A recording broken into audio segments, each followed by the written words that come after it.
खोपोली नगर परिषदेच्या वृक्ष लागवड अभियानाचा शुभारंभ।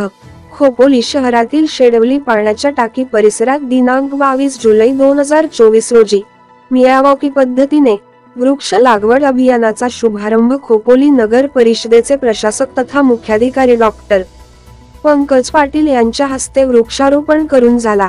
खोपोली शहरातील विविध सेवाभावी संस्थांचे पदाधिकारी, खोपोली नगरपालिकेच्या शाळेतील विद्यार्थी, ज्येष्ठ नागरिक आणि विविध क्षेत्रातील मान्यवरांच्या हस्ते वृक्ष लागवड करण्यात आली। मियावाकी पद्धतीने वृक्ष लागवड ही सध्याची गरज आहे।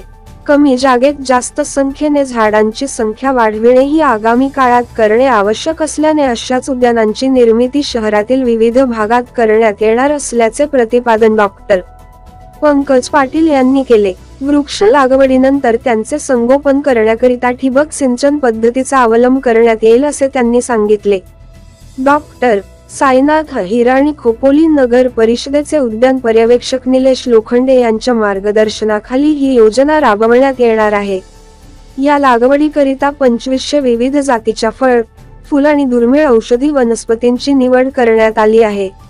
यशवंती हायकर्स, अपघातग्रस्तांच्या मदतीसाठी सामाजिक संस्था, खोपोली बॉडी बिल्डर असोसिएशन, ज्येष्ठ नागरिक संघ अशा विविध संस्थांचे पदाधिकारी आणि नागरिकांच्या हस्ते वृक्षारोपण करण्यात आले। उपमुख्याधिकारी गौतम भगळे, विश्वास पाटील, प्रवीण भोई आणि कर्मचारी वर्ग या समारंभात सहभागी झाला होता।